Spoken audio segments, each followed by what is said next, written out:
Good evening, and welcome to the John F. Kennedy Junior Forum at the Institute of Politics. My name is Leo Jardén. I'm a junior at the college studying economics and government, and I'm a member of the JFK Junior Forum Committee. Before we begin, please note the exit doors, which are located both on the park side and on the JFK street side. In the event of an emergency, walk to the exit closest to you and congregate in JFK Park. Please also now take a moment to silence your phones and join me in welcoming Harvard College undergraduates Sarush Nagar and Prat Malik.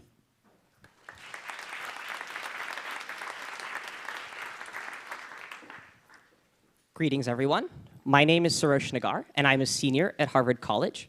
It is my pleasure to welcome everyone to tonight's forum, entitled Our AI Future, Hopes and Hurdles Ahead, co-hosted by the JFK Junior Forum and the Emerging Technology Group. We at ETG are a nonprofit student-run organization at Harvard College dedicated to using emerging technologies like AI to solve real-world challenges. Tonight, the JFK Junior Forum and ETG are delighted to welcome Dr. Schmidt as our distinguished speaker.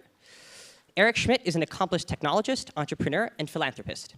He joined Google in 2001 and helped grow the company from a Silicon Valley startup to a global leader in technology alongside founders Sergey Brin and Larry Page.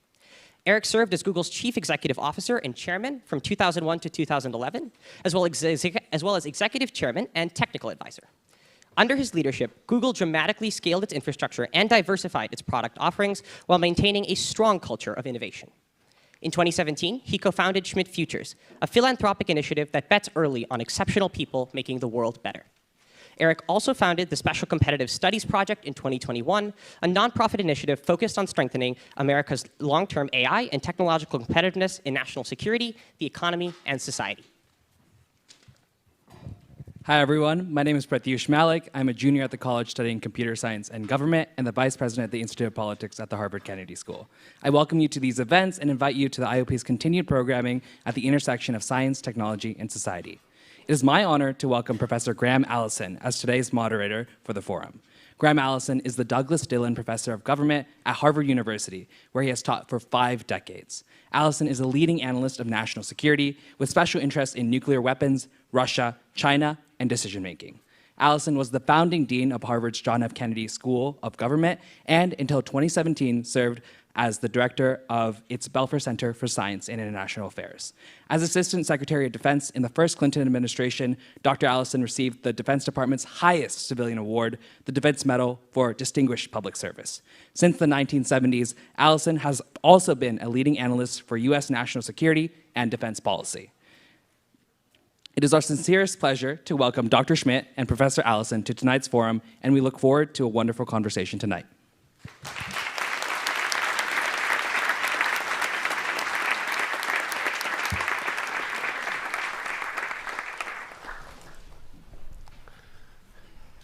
So thank you very much.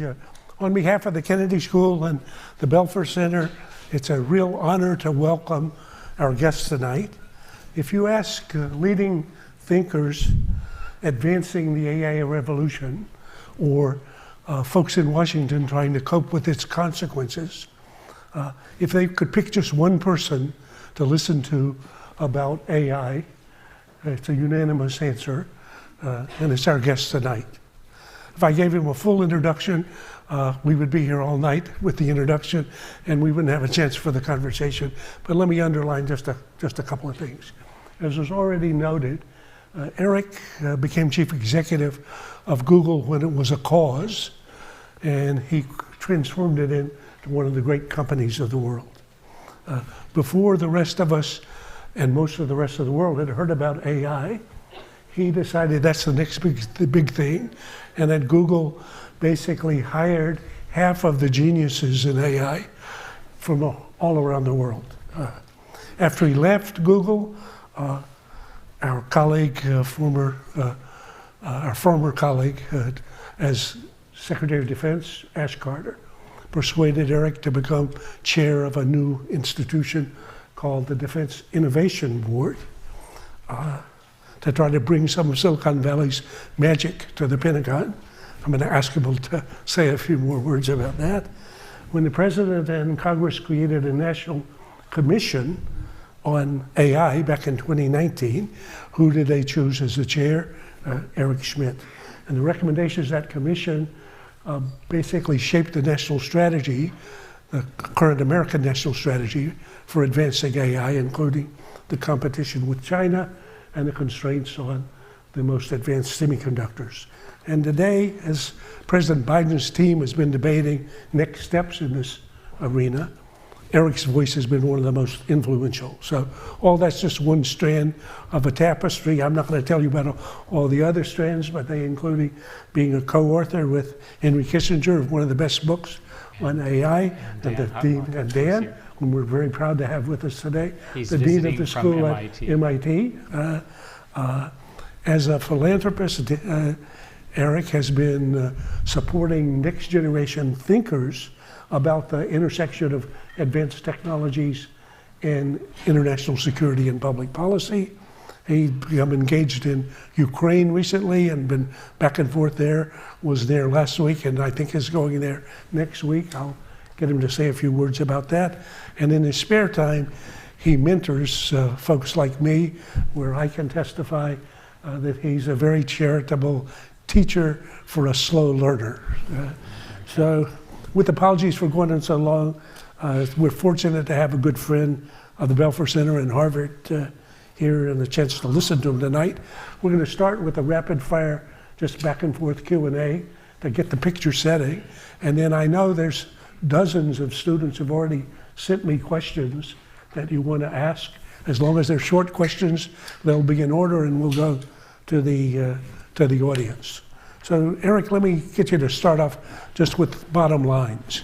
So as you look to the next 2-3 years in the AI space, what do you see as the most positive applications on the upside? And similarly, what are the 2 or 3 downside risks that worry you the most? Well, first, it's great to be back. It's great to be back at Belfer Institute of Politics with Dan, my co-author, you, my other co-author. It's great to be here. When I look at the next 3 years, you want to think about the current large language model efforts coming to some sort of new level of horizon.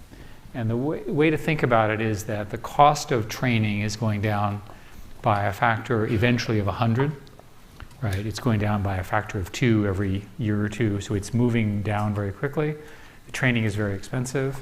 We're going to see lots of inexpensive open source models and lots of powerful so-called foundational models. Today there are 4 leading ones, 2 of which, one of which is Microsoft OpenAI, another one is Google. Google is behind, which is a sore point.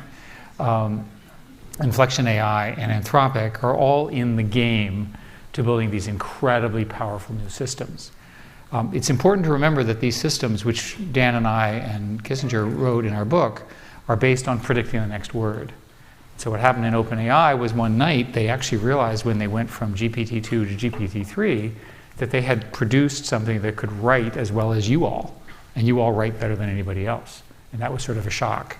Because what it does is it sort of looks backward in knowledge and then integrates in order to predict the next word. And language has a lot of content. It has a very information-rich structure. So the most likely scenario in the positive sense is getting rid of some of the hallucination issues, adding something called groundedness, so it has actual facts, right? And also recency. These systems take a long time to train, so they're always out of date. And there are various technical groups working on that. The negatives are quite profound. I was in a meeting where we had one of the first gatherings of all of the technical people in this, and a very nice person who was not in the community stood up and raised her hand and said, "What about copyright?" And the engineer who answered said, "Too hard a problem, we can't solve it." That was literally the answer. So that's like a gazillion dollars of jobs and income and so forth that we don't quite know how to solve. Issues of attribution, issues of bias. The ones I'm primarily concerned about are extreme risks. And I define extreme risk as more than 10,000 people dead. So I have a clear metric. And it's possible that the systems that we're building could lead to significant damage from cyber attack and also from biological attack. A simple way to do this is imagine they're trained, but they don't have what are called guardrails, and I'll describe the guardrails in a second. So they know a lot of things. And so you say, oh, I want to kill somebody. How do I do it? It says, well, try this. Well, how do I do that? Well, this is what you have to buy, so forth and so on. And it can take you through, in a stepwise way, a murder, which is obviously terrible. So everyone involved has various solutions to this, all of which are called guardrails, or also known as the alignment problem. How do we get these systems' values to be aligned with human values? And there's evidence that first place, the governments are all going to regulate this. So I'm heavily involved with regulation and this stuff, and we can discuss that if you're interested. The real question is, what do you do about open source? And especially from countries which are not, shall we say, as well run as the West. Good. We could drill down on any one of these, but I want to go through sort of the horizon to begin with. So China.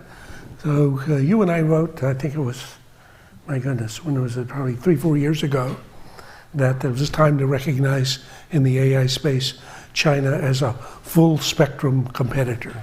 Now you were recently in China talking to people who are both advancing their industry, but also people in government, and had a chance to assess the situation. And I think when you and I talked about it before, if I've got your assessment, it's that China is probably 2 or 3 years behind the US in research, but that, as you put it, as a fast follower, it's likely to scale AI faster than the US. So say a little bit about the rivalry. I was in China in July after the 3 years that you couldn't go because of COVID. And things are very different in China. And I think Americans have a prejudice about China that's been set by the media and the way our government works. And I would encourage you to form your own opinions. What I observed is a country that's in trouble. They're in deflation. They're not having enough children. People are not getting married. Kids are not moving out of their households, so forth. There are all sorts of societal problems. I have no idea how they're going to solve it. It's not a democracy. They're clearly going to lead in new energy. The steps that they've taken guarantee, unless something very strange happens, that every aspect of your future green lifestyle will be built out of Chinese components. And that's sort of a big deal. So the bottom line there is that America's green future is red. That's yours to say. That's my point. But take a look at, for example, BYD as a Tesla competitor. I inspected one. It's pretty good. Not allowed in the US because of national security concerns. I didn't observe any myself. We will see. In AI, they're late to the party in the following sense. They didn't get to the LLM space. They didn't get to this AI space early enough. And what they've been doing now is they've been basically taking the open source software and applying it to Chinese language. In order to build these systems, you need roughly 4 things. You need scientists who can understand it. They certainly have that. You need engineers who can build these systems because they're complicated, extremely difficult, scalable, large computer systems. They have that. They don't have the training data because there's not enough Chinese language training data compared to English. Now they're working on that. And the final thing, which is probably the most significant, is that up until October 7th of last year, they had access to the most advanced chips. I'll summarize these as the NVIDIA A100, H100, for those of you who are technical. The H100 is about 3 times faster than the A100. GPT-4 was trained on some number of tens of thousands of A100s over six months. There are new versions. The most recent new version from NVIDIA is about 50% faster than the H100. It's called the GX200. And there are rumors of extraordinary hardware coming in the future because they changed the memory designs of these systems. Why is this so interesting? Because the way the training works is it takes a very large amount of data and it goes back and forth and back and forth and back and forth for eons in computer time. And that's how the algorithms work. The technically gradient descent is the term. So they're having trouble keeping up. Another interesting thing that I didn't know about China was that the concept of open source and doing the wacky stuff that happens in California is really foreign to them. So I said, for example, are you going to have open source platforms that are going to have Chinese language in them and people will build on top of it? No, that's a bad idea. What are you going to do instead? You're going to build application software in the traditional sense.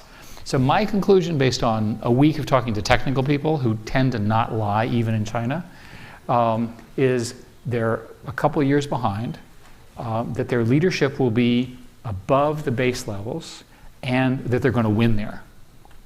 And in case you're confused on this, what are the top 5 apps in America? 4 of them are Chinese, starting with TikTok. Yep. So they're capable of doing this, and they're coming. That's a very nuanced answer, and it's complicated, just as Eric said, but it's worth listening to very, very carefully. So one of the difficulties, I was talking to one of the Chinese AI frontier people about their model, and he said, we have an additional constraint. This is just seconding your point. And I said, what's that? He said, if you're living in a society in which all wisdom and truth is contained in the thoughts of Xi Jinping, you can't have your model coming to conclusions that are conflicting with it. So you have to, in the same way you're working hard to train models to prevent bias or to prevent, they're trying to prevent it.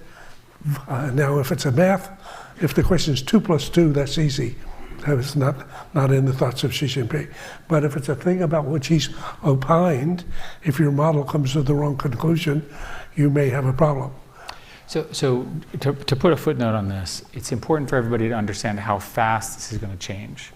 Now, you all are young enough to be accustomed to this change. The rest of the world is going to go batshit crazy, sorry. It's going to happen so fast, people are not going to adapt. And it goes something like this. You will, in the next 3 to 5 years, have an assistant that is domain specific, that's under your control. And that assistant will work with you to do whatever it is you do. A simple model is your goal will be to double your productivity with this assistant. So an example is you're a physicist.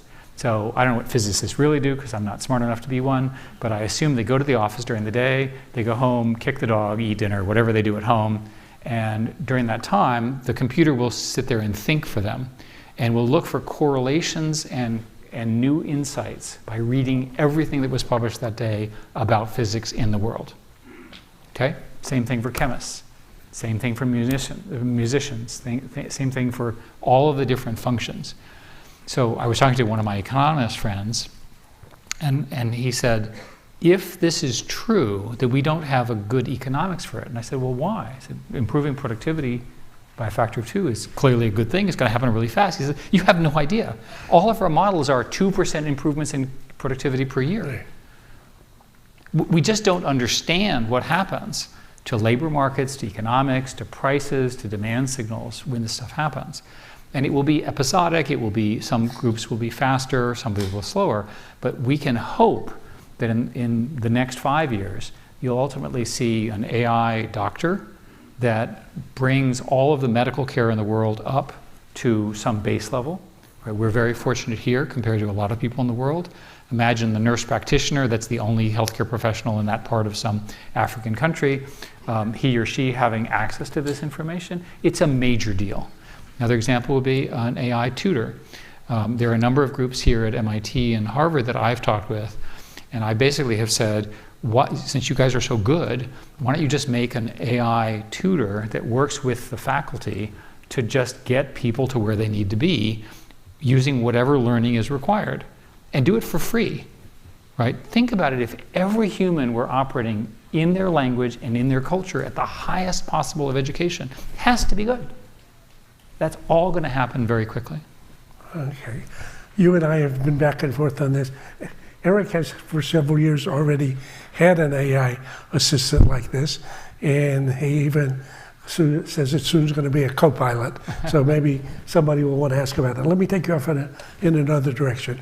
As you and I were talking, we have a number of students here who are pursuing careers in national security. Yeah. So some are serving military officers, intelligence officers, State Department officers. But you come from a technology world and have now entered the national security world. And your observations about it, I always learn a lot from. In your foreign affairs piece, you argue that, quote, technology will define the future of geopolitics. Mm-hmm. So give us another paragraph or two on that. I think that the term soft power was invented in this room Yes. in this building. Is that correct? Exactly. Our colleague So, Joe Nye. Yeah, Yes. Joe is an incredibly brilliant guy. I think things have changed. So I'm going to claim right now that soft power is going to be replaced by innovation power.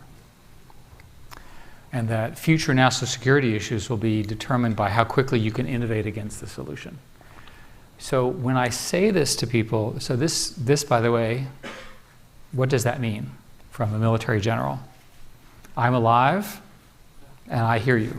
That's what that means. That doesn't mean anything else. Right? Doesn't mean I understand. No, it just means I'm alive, because that's why I'm moving, okay? And I'm listening, in one ear, out the other.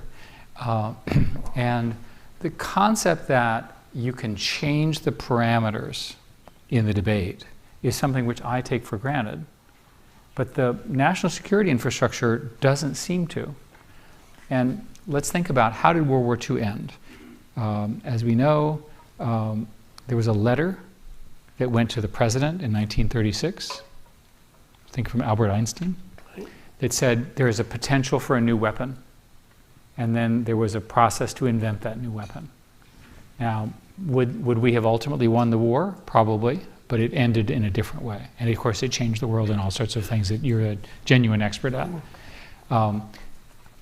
Innovation is a core part of it. When did the tank show up? World War I, right? When did the Blitzkrieg show up? The Germans invented it as a war tactic. So innovation in national security, and there are plenty of examples, is, in my view, how this is going. So when you, as students and as people working in this, instead of accepting the assumptions, why don't you think about a different set of assumptions? My favorite example is the way Google was founded was the founder said, we don't have enough money for real computers, so we're going to take racks of PCs. They built them, by the way, because they were software people, they didn't know how to build hardware. They built the chips and the hard drive, and they put cork boards in between them for insulation. Those corkboard machines caught on fire. There's a little known part of the story. I preserved them to give them to the Smithsonian because I wanted to show how bad we were way back when compared to what real hardware people do. But the important point is they built systems that were attritable, right? It was possible to lose them. So the way Google's algorithm worked was you had 20 computers. If one or two of them didn't work because they died or whatever, no problem. You'd still get the 18 answers. And the architecture was that. So let's think about, let's use surveillance, which is a key component I've now learned about war. The US has a very small number of extremely exquisite surveillance systems. The way I think is I think instead we should have an awful lot of cheap satellites. How many? I don't know, 1,000. What should they do? They should have reasonably okay limitation, and then you should take the images and then you should use AI to form a more accurate picture. That's the way a softer person thinks. Now, why is my proposal better? It's a lot cheaper and it's an awful lot more defensible because it's very hard for the opponent in the war game to shoot down all of your surveillance systems.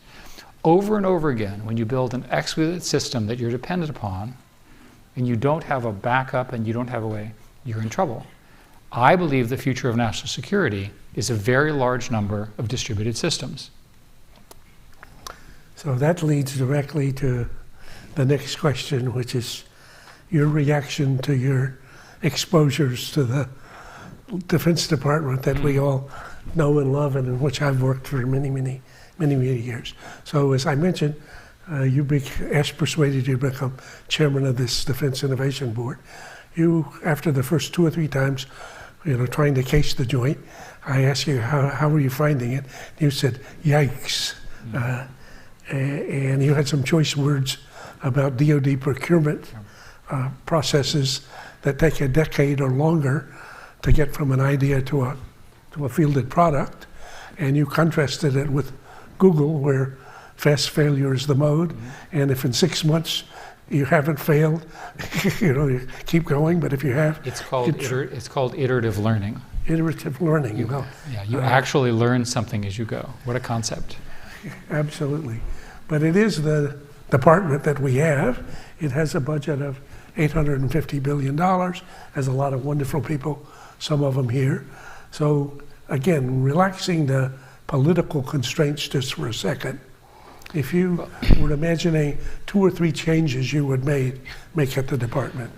So one of my tasks was to try to get more AI into the budget. So the way AI works in the Defense Department is you plan it. There's a 2-year planning process for approvals for 2 years from now, during which time the procurement occurs in the next 2 years. So then now we're up to 4. If the procurement succeeds, there's a lawsuit which holds it off for another 2 years, and they all sue each other. So now we're into 6 years. And then they have to build what the spec was precisely, even though the spec is very different 6 years later. But don't worry, the procurement and the software development costs $1 billion, and it fails in 2 to 3 years after that.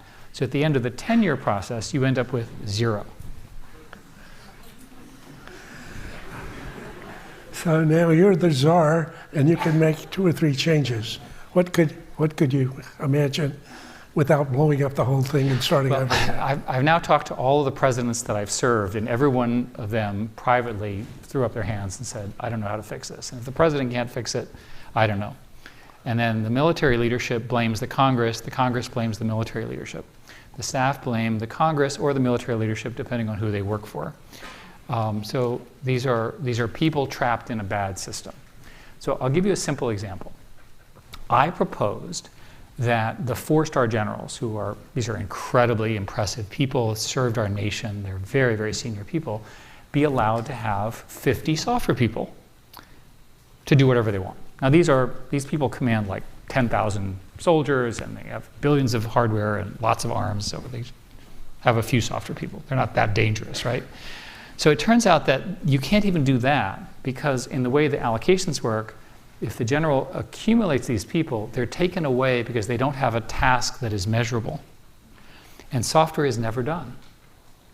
So there's no scenario where my mindset is adopted in any military. And I've now visited many of the Western militaries because of my work. It's just not organized this way. So I think that you should conceive of national security the way I do, which is a software problem. And software problems start with surveillance, information, using AI to aggregate many sources, redundancy and attritable systems, and then some kind of action that's distributed. Okay, a good summary and a good topic for groups like this to try to think about. Then if you have a picture of where you might like to go, where are some places where there are cracks for opportunities? Yeah. And that's what Ash was trying to do. But as you say, not only presidents, but I remember at least 10 secretaries of defense who had an aspiration to change the system. But the system still looks a lot like when I first got there. Yeah. Well, it's the old joke from the 1970s that at the end, if you take the current price escalation, there'll be one jet. It'll be used on Monday in the Air Force, Tuesday in the Marines, Wednesday in the Navy, and Thursday and Friday it's broken. So you have to have a different conception of how you're going to approach this problem. And the current system is locked in place because this special interest, which includes all the players, right? Love this. And by the way, it's okay as long as you don't mind wasting large amounts of money and you're at peace, right? There's nothing wrong with this. It's a form of subsidy to Americans. And by the way, notice it's uniformly distributed across the states, all of these other things. Perfectly fine, right? Aside from the fact it's coming out of your pocket, it's a fine subsidy to these groups. Okay, this would be a great topic for a much longer debate. Let me jump to Ukraine for a second, which you've gone back and forth, and you've been trying to be helpful to more rapid adaptation of innovation and technologies that you can get off the shelf and connect with other things to provide some help.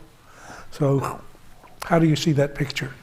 A lot of new aspects of war are unfortunately being invented in the Ukraine-Russian war. And because Ukraine arrived at the current war without much of a navy and without much of an air force, and for reasons that I don't fully understand, Russia has not taken too much advantage of that, you end up with a World War I battle. So the way to understand it is that there's a 5-kilometer or so minefields, the most heavily mined place in the world.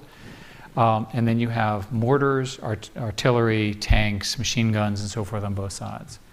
So if we're the Ukrainians and Graham is our commander and we have to do what he says and he says you have to go across, let's imagine how we do it. Well, there's various forms of bombing, then we sort of try to get across this break. Well, imagine we get through the enemy tanks, machine guns, minefields, so forth, which we're not. We get to the other side, we get to the first line, and we face our enemy, and then the Russians from the rear bomb us because they know exactly where their own troops are, and we're all dead. This is a really hard problem. And having spent quite a bit of time with their commanders now, I do not have the courage to face what they're facing, so we're clear. And the result is that Ukraine has become the laboratory in the world around drones. And there are a couple hundred drone startups, and there's every conceivable kind. And for a country that didn't really understand drones very well at all as of February 24th, they've made remarkable progress. And so today, a typical situation is they have an underground bunker with a bunch of screens. They have video feeds from different manufacturer drones. And those drones are either doing surveillance or bombing or communications of one kind or another. What's interesting is that they do it at a price point that is inconceivable in America. So what does a Predator drone cost? Those are the ones that we developed and invented over the last 20 years. About somewhere between $20 and $30 million per drone. What do the bomber drones that some of the startups are building? One, you can get one with 15 kilograms of bomb for $6,000. 15 kilograms of bomb is enough to take out 2 tanks, 2 for 1. What does the tank cost? $5 million. So do the math. So you're going to see in Ukraine an explosion in drone innovation, drone use, so forth. They have publicly said that their goal is something like a couple 100,000 drones. I don't remember the exact number, but you can look it up. And they're funding, they've allocated billions of Ukrainian dollar equivalents to do this. And assuming the war ends in a rational way, Ukraine will end up having this enormously powerful army armed with all these new tools. And you're the expert on deterrence and so forth. You can talk about what happens. But a reasonable presumption is that Ukraine, having been fooled, if you will, by the Russians a couple times, they're not going to allow that to occur again. So let me connect that with the Defense Department just a little bit, because partly what happens in wars is that necessity is the mother of invention, and all sorts of constraints get relaxed because actually we need to have something on the battlefield. So I think there's a lot of learning for the rest of the world going on in the Ukrainian laboratory. But I mentioned that when we had talked earlier with a former vice chairman of the JCS, we wrote a list of 10 heretical questions that you're not allowed to ask in the Defense Department. The first of which asked, if unmanned aircraft had been invented before manned aircraft, would anybody imagine using a manned aircraft to identify a target or deliver a bomb? So I was, as part of my military work, I was in Qatar, and there was a general who was busy running the war in Syria. This was when I was with Ash. And I'll never forget, we're sitting there and he says, the guys come in and they want to shoot something. So I watch this and he goes, so the general says, is this a legitimate target? Yes, it was some sort of oil refinery thing. He looks at his legal guy and he says, is it legal to hit this? And the legal guy goes, yeah. And so then he looks at the picture and he says, when is this from? And he said, it's 8 months ago. And he said, I want to send up an F-16 to look at it, and if the F-16 sees it as the picture, you're okay to bomb it. That was his command. It was right in front of me. Yeah. And indeed, it was the target, and they did bomb it, and it had some marginal improvement in the war. And I thought to myself, this is insane. They have 8-month-old pictures in this particular area. They've got a command structure where it's human-based. The targeting is being done by a human in the air who has to go look at it. I mean, what's wrong with you guys? So if you follow that if you follow that process of reasoning, you end up with some extremely uncomfortable ethics problems. And I want to describe the worst. So for purposes of argument, you end up with this automatic system with very good vision systems. It can talk to each other. It's replicated, and there's no humans in the air. Let's use that as an example, as opposed to what I saw when I was in Qatar, excuse me. And so I'm sitting on the ground with my latte, bombing safely away. What are the moral issues of robot war? Is this the future of conflict? And again, you are the world's expert on deterrence. So let me just ask it to you. If I have it and you don't, I'm tempted to use it. If you copy what I have, then we have the same. Do I use it against you and then have you use it to me, or do I destroy you beforehand? I mean, it's like you've been through this before, Graham. You wrote the paper on this. We've seen this picture, and part it depends on whether in your striking me, you can sufficiently disarm me or degrade my capacity to respond to you, that advantage you, at least for that round of the game. If the technology, as in the case of nuclear arsenals, gets to the level of robust arsenals in which, after I've done my very best to disarm you, you still retaliate in a way that destroys me, you get to what's called mutual assured destruction. And there's a kind of a strange stability of that as long as it stays at that level. And one of the issues you and I've wrestled with is whether in the sort of catapulting forward of AI, there's conceivable some plateau in which the two parties are afraid to use this against each other because of the retaliatory response. Or alternatively, if I can actually successfully deny you the ability to respond to me, well, that becomes an attractive option. So I've learned a few more things, and I'm an amateur, so if I get this wrong, then the professionals can correct me in the audience. You're better off focusing on offense than defense. And that's a terrible answer, because I want a defensive system. But it turns out most defensive systems can be overwhelmed by enough offense. So you saw this, for example, with the Gaza stuff, which is a terrible tragedy again this weekend. And so if you play this game on, I think the well-funded military folks that think about it will ultimately up-armor and build these incredibly powerful weapons. That's a new race, if you will. It's a new race that could occur as a result of this technology. And I think that's what we're seeing in the AI space in the early applications. So I haven't told you this, but Dr. Kissinger and I have been talking about writing a new book. Oh, so I thought... Henry is only 100, so just to be clear. And he just finished his last book a year ago, so why not? So we were talking about this, and I said, so I wrote down, what does AI-enabled war look like? And the answer is AI-enabled war is incredibly fast. You have to move very, very quickly.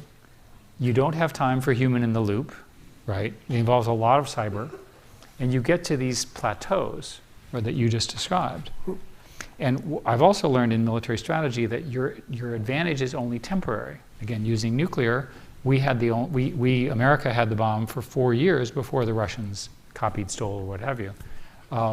4 years, that's an infinite amount of time in my world. So I'm assuming that if the vision that I'm describing is invented in Ukraine or elsewhere, that it will be extremely quickly proliferated. That people will say, I can do that too. Sure. And either they'll steal the technology, or more likely they'll just build it themselves. I mean, basically, look at the rate of innovation. They're going back to, it's always fun to dump on procurement.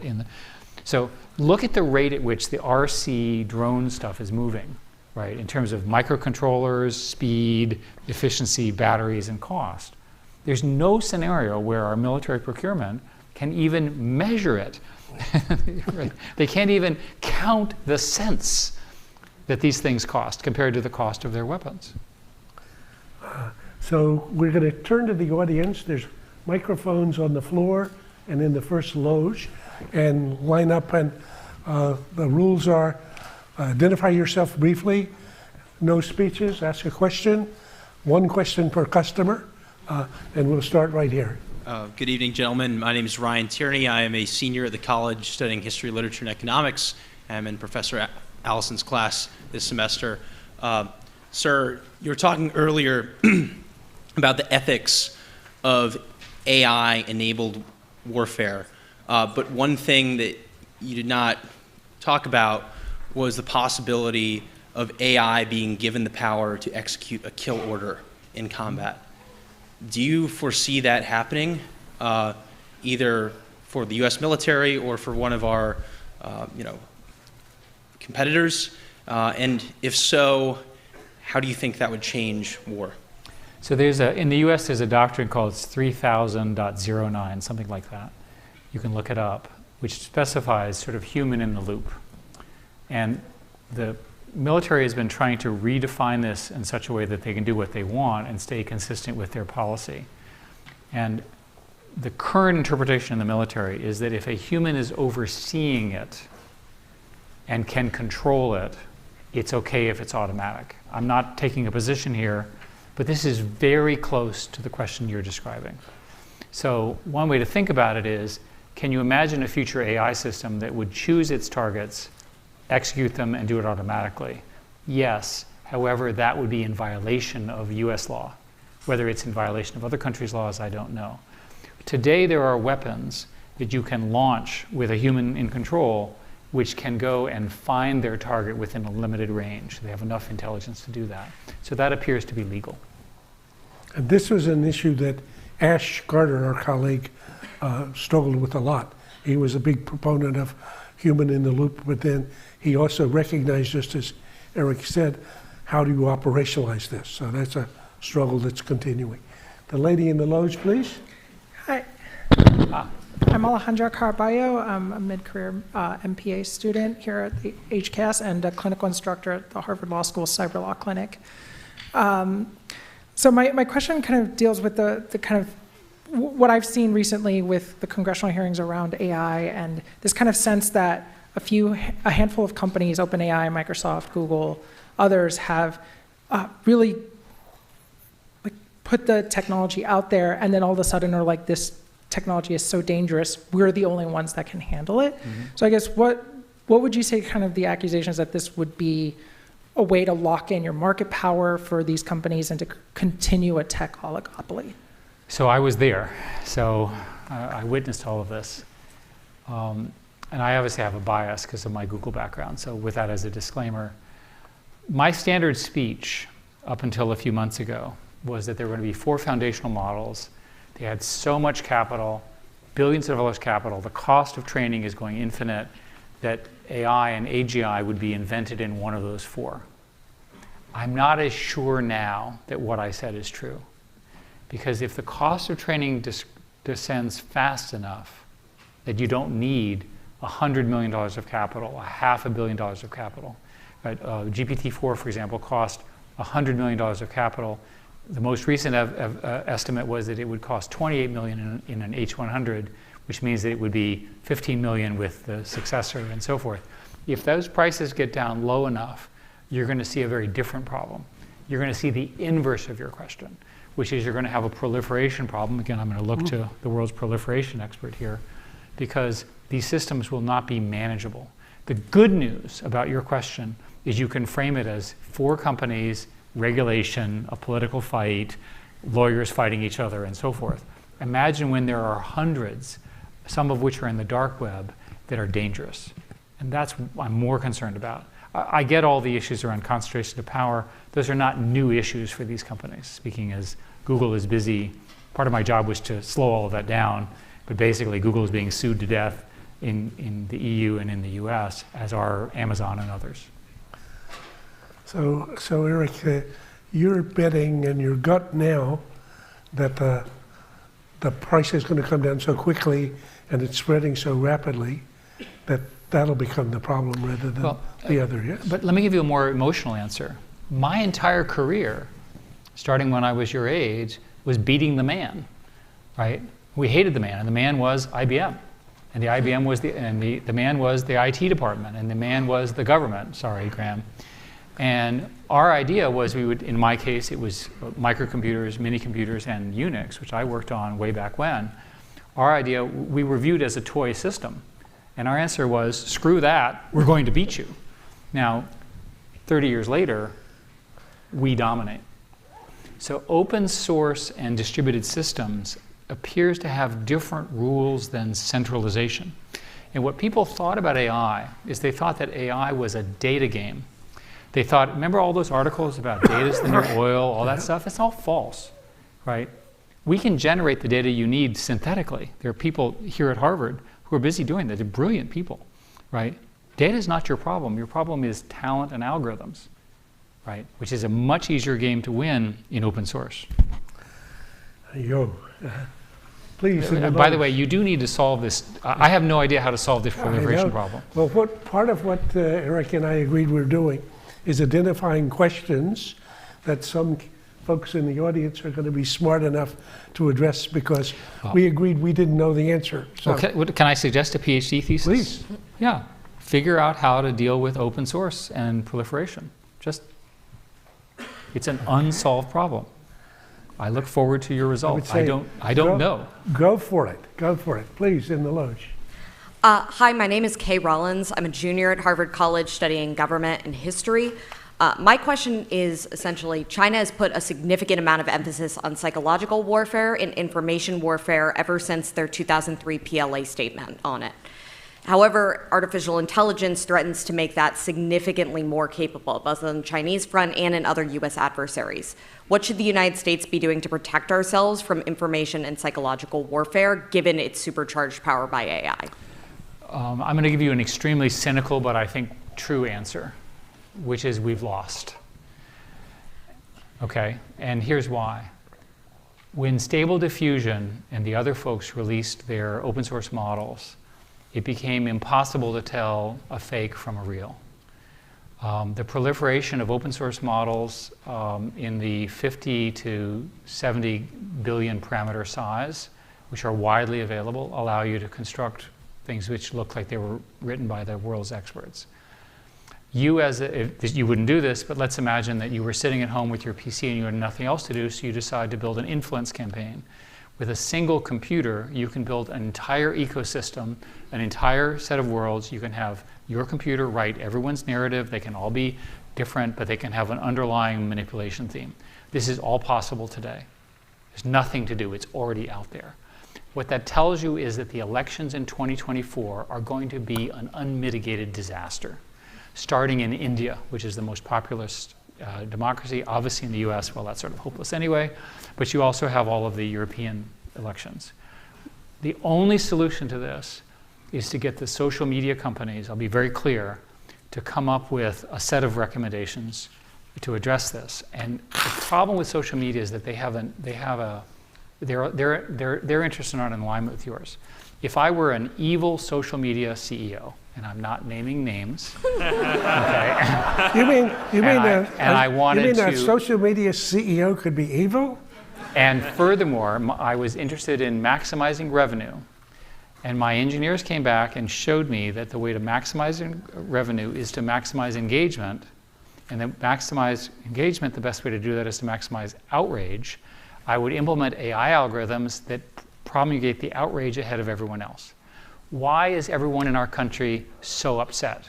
It's because the systems are paid to make you upset. That's the truth.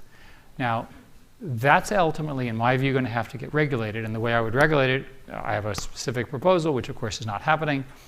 Label the users, label the content, hold people responsible. Right? We're not doing that right now. Daniel, I know you've worked on this. Do you want to make a comment? I'm here to learn from Eric. No, give me a breakdown. Please, it's a great. Dan actually runs one of the groups that's trying to solve this problem. It's an honor for us to have the dean from MIT here. Take the microphone so you can hear and say what you agree or disagree. Well, great. So I guess Eric and I had a long debate about the four AIs to rule the world or not, and I'm further along that than he is. That it's going to be the proliferation of AI is. Oh, really? Yeah. I'm So you're not investing at a $4 billion valuation in Anthropic and Inflection? I'm just a board member. I'm on Amazon's board, and so if you follow that world, you'll know that the company just invested. And on the social media. Yeah, so on the social media side, for disinformation. on the social media side, I think that I totally agree with Eric. We're past any reasonable way to address this, and our political system is also past any reasonable way to address this. I don't even think the social media companies could do what you suggested, because either the left or the right will decide that they're being disadvantaged in that, and will go after those companies. So I think that really the only, sorry to sound so. You're just making my answer worse for the young lady. We were looking for optimism, not. Well, no, but so I'll go with the optimism piece, which is, look, we live in a terrible world around. No, but we live there in a terrible world where we're constantly attacked by computer viruses, and actually it's a whack-a-mole problem. There are companies making money, staying just slightly ahead of the bad guys most of the time in the cyber realm. And I actually think that model for a world where there's lots of false stuff being promulgated by AI, there will also be a lot of AI that can detect the false stuff. And we will start to build economies around the whack-a-mole problem of the good guys' AI staying slightly ahead of the bad guys most of the time, but not always, and some people will make some real money doing this. So that would be that's my positive take. Thank you. Take the microphone back. You were next, sir. Thank you. Thank you for your time, Mr. Schmidt. My name is Sal Parsa. I'm a graduate student here at Kennedy School. My question is related to public-private partnership. Given the critical relationship between technology and national security, as you insinuated earlier, US tech companies like Google often find themselves at crossroads balancing government security demands with preserving the fundamental rights of their users. My question is divided into two parts. One, what specific role do you think tech companies play in strengthening US national security? And more importantly, can you talk about an actual scenario during your time at Google where you had to balance users' privacy and rights versus government agencies' demands? What happened and what did you learn from it? So early when I was CEO, there was a subpoena that was given involving a court case, and our lawyers decided to fight it. And I didn't realize that you could really fight these things. And they fought and fought and fought, and they got it narrowed. So the governments are now smarter about what they can get and what they cannot get out of social media companies and companies like Google. But we took the position that we would follow the letter of the law, and we also took the position that we wouldn't sneak around it. So for example, we were not allowed to have meetings with the CIA or the NSA, not because we shouldn't meet with them, but because it would become a press issue. We wouldn't give them anything anyway. So we were highly concerned about that, and I think that served our users. And ultimately, you can see that fight. A better example is the encryption question of Apple iPhones and the issues that Apple faced. So again, each company has sort of faced this and found a balance, at least at the moment. I remember we were sufficiently naive that we didn't understand that a single judge could take our employees and put them in jail because there's so many judges, right? So we eventually worked out those policies and we did them on a country-by-country basis. A more recent example is Maven, where Google, in my view, of course I was the chairman at the time, but I was also working with the Defense Department, made a mistake by stopping working on Maven. But there were immediately alternative companies that spun up. And today Google, I don't know that Google, I don't work there anymore, but Google would probably not apologize, but I know that Google is trying very hard to get back into the military. So I think that the other thing I would offer, and I'll just be blunt, is that during my time at Google, there was a relatively naive view about national security, that the world was going to be safe, that we wouldn't face the kind of terrible things that have recently happened. And I think the Russian invasion of Ukraine and now this horrific stuff going on in Gaza is a wake-up call for people who are naive about how nation states behave. And I think you're not going to see the kind of tension between the tech industry and the national security industry. I think it's largely gone. That's my opinion. All right. I agree strongly. And you've seen quite as you say, a wake-up call to the reality. This lady on the left. Hi, my name's Sonia. I actually used to work at Schmidt Futures on the Quad Fellowship, Yes, and I'm in Professor Allison's class, so excited to be here. My question is regarding something that you mentioned in your congressional testimony in May.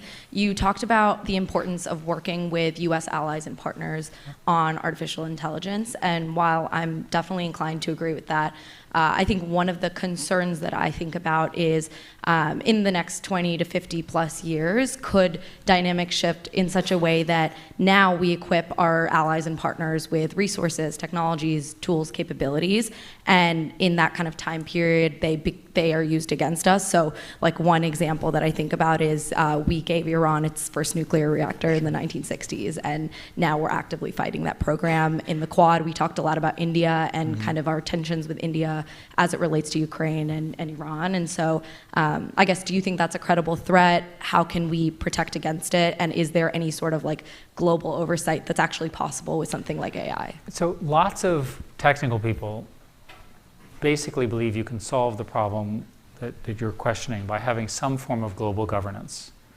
They either want a CERN that works for the world or so forth. And I think those are idealistic, but probably not likely. So that's the first question. The second question was, could you take this technology that I'm describing and put it in the equivalent of a Manhattan Project, use it to benefit the United States as a national security matter, and use that for advantage like we did with the bomb? The answer is no. And the reason is, it's a clear no. It's because the proliferation of these ideas is occurring so quickly that the scenario you describe, if it's going to occur, will occur whether we help our allies or not, with the exception of Europe, which is hopeless. And I'll come back to that. But let's use an example. We had a war 250 years ago with the UK. They're now our best friends. Let's imagine in 50 years that changed for some stupid reason. They already are doing all of this. They already have their own initiatives. They're already clever. The reason I was so dumpy on Europe is Europe believes in regulation and not innovation. Right? They're the inverse of me. I'd have light regulation, which we do need in some cases, and a lot of innovation. They're the counter. So if you look at the AI EU Act, it effectively prohibits the development of modern AI systems in the European countries. I know this because I'm funding a bunch of startups that are battling this right now in European countries. So they've got to sort their act together. When I was in China, the Chinese people, I said, oh, it must be terrible here, the Chinese government, the SEIO, and all these groups that basically used to torture me in my role. They said, they've been very nice about it. And I said, how could they be nice? They're not nice people. And I said, they're waiting to see what happens. So it looks like China's going to grow into something before they regulate. The US is growing and trying to grapple with the regulations in the roughly correct way. So are the UK. Europe, as I said, is not doing that. And the rest of the world is not largely working in these spaces. So unfortunately, we've come to our witching hour, but let me ask one last question here from the loge. And we have, let's do two. Oh, Let's do two gentlemen over there. Two short questions, Yes. and we'll let Eric address both of them. Thank you. Perfect. Thank you very much. My name is Vincent Seichelseeder. I'm an HKS student, MPP first year. And I was wondering what your thoughts were on the economic impacts and labor force implication and kind of where the value creation will lie and where the value will be destructed. How about we take this question? Let me just answer it quickly, because otherwise I'll forget. If I do a poll of people in this room, the majority of you will, without thinking about it, say that AI will reduce employment and that there won't be jobs for you or your children, future children, unborn children. All of the evidence is that that's completely wrong. The demographic evidence is that there's a shortage of humans being born, and that automation, which is what AI fundamentally does, is the only way to grow GDP.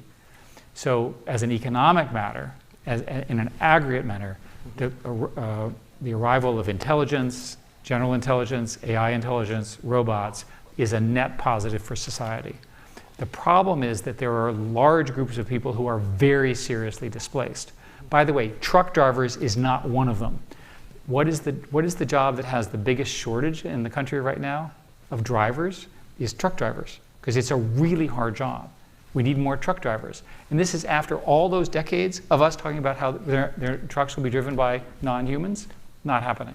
So from my perspective, the answer to your question will be determined by which groups benefit from automation, but the automation is going to occur because of a lack of humans to do the work.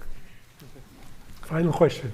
Okay, Harry Wong, MPID second years. I in a conversation with OpenAI's ethics teams last year, they believe that the AGI's tendency is to produce the content we cannot control, and the tendency to seek power, taking power from the human beings. What do you think the guardrails we need to set for AGI's future development for control and power? I don't agree with the specifics you quoted in your question, because I don't think that scenario will occur, but the general question is correct, in my view.